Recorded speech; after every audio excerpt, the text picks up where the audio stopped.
क्या आप लोग बिलीव कर सकते हैं कि इतनी प्यारी सी डिज़ाइन इतनी फिनिशिंग के साथ हमने अपनी फेवरेट स्टेंसिल यूज़ करके लगाई है।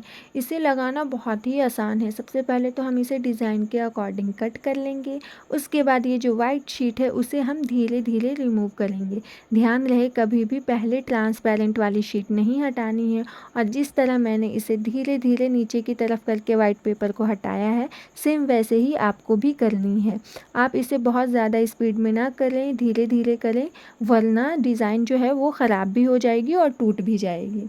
उसके बाद हम इसे अपने पाम पर लगाएंगे। हमेशा पहले पाम से ही स्टार्ट करें, क्योंकि पाम की डिज़ाइन छोटी बड़ी हो सकती है।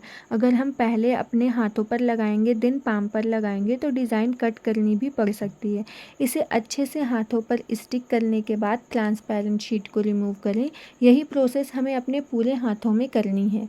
स्टेंसिल स्टिक करते टाइम अगर आपको कहीं पर ऐसा लगे कि डिज़ाइन अच्छे से स्टिक नहीं हुई है तो उसे हाथों से प्रेस करें। प्रेस करने के बाद भी अगर वो प्रॉपर स्टिक नहीं होती है तो आप एक सीज़र की हेल्प से वहाँ पर एक छोटा सा कट लगाएं, देन उसे स्टिक करें।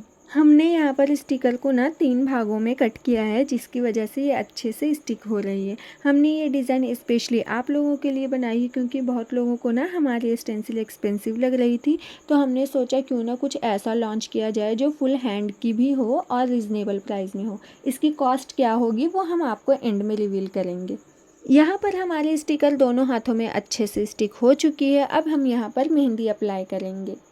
बहुत लोग हमसे ये भी पूछते हैं कि इस पे कौन सी मेहंदी लगाएं, कौन सा बेस्ट रहेगा। मैं उनसे हमेशा यही कहती हूँ कि आप अपनी पसंद का कोई भी कोन यूज़ कर सकती हैं। ऑर्गेनिक भी यूज़ कर सकती हैं, इंस्टेंट वाली भी जो मैंने यूज़ किया है, या फिर जो आपके मार्केट में ईजिली अवेलेबल हो, जिसका स्टेन अच्छा आता हो, जिसके बारे में आपको थोड़ा नॉलेज हो, आप वो वाली भी यूज़ कर सकते हैं। अच्छा हाँ, एक और बात, बहुत लोग ना हमसे ये भी पूछते हैं कि मैम हमारे पास ब्रश नहीं है तो हम मेहंदी कैसे अप्लाई करें, क्या आप ब्रश भी साथ में प्रोवाइड करती हैं। उनसे मेरा यही कहना है कि नहीं, मैं साथ में ब्रश नहीं प्रोवाइड करती, लेकिन हाँ आप चाहो तो आपकी मार्केट में ये ईजिली मिल जाएगी, वरना आप अपने हैंड का भी यूज़ कर सकते हो, जैसे मैंने यहाँ पर किया है।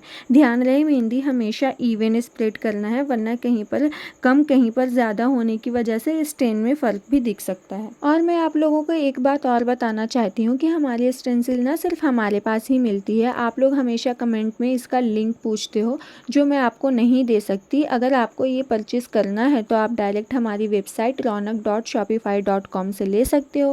व्हाट्सएप से भी बुकिंग कर सकते हो, जिसका नंबर मैंने डिस्क्रिप्शन में दे रखा है।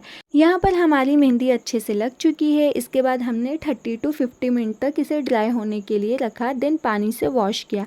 पानी हमेशा प्रेशर के साथ होनी चाहिए, जिससे वो एक बार में ही सारी मेहंदी निकाल दे। आप चाहे तो वॉश करते टाइम ही स्टिकर को हटा दें, लेकिन मुझे वीडियो शूट करनी थी इसलिए मैंने नहीं हटाया है। आप यहाँ पर देख सकते हैं हमारी डिज़ाइन कितनी फिनिशिंग के साथ निकल कर आई है, और इंस्टेंट कोन की वजह से इसका स्टेन भी बहुत प्यारा आया है। इतनी फिनिशिंग के साथ आप किसी अच्छे मेहंदी आर्टिस्ट से लगवाओगे तभी लग सकती है, और उनके प्राइस भी बहुत हाई होते हैं और इसे लगाने में भी बहुत टाइम जाता है। ये डिज़ाइन सिर्फ और सिर्फ 399 की है। शिपिंग चार्ज आपको अलग से पे करनी होगी। आप मुझे कमेंट में बताओ डिज़ाइन के अकॉर्डिंग प्राइस वर्थ इट है या नहीं। और हाँ, हमारे पास कैश ऑन डिलीवरी अवेलेबल नहीं है। जो लोग ऑनलाइन पे कर सकते हैं सिर्फ़ और सिर्फ वही मैसेज करें, क्योंकि मुझे सब कुछ अकेले मैनेज करना होता है, इसलिए मैंने आपको पहले ही बता दिया कि हमारे पास कैश ऑन डिलीवरी अवेलेबल नहीं है। अगर आप ऑनलाइन कंफर्टेबल हो पे करने में तभी आप मुझे मैसेज करें। बहुत ज़्यादा कमेंट होने की वजह से मैं आप सभी को रिप्लाई नहीं कर पाती हूँ, बट आपको कोई भी डाउट हो इससे रिलेटेड तो आप कमेंट कर सकते हैं। नेक्स्ट वीडियो में मैं वो डाउट क्लियर करूँगी। तब तक के लिए अल्लाह हाफिज़।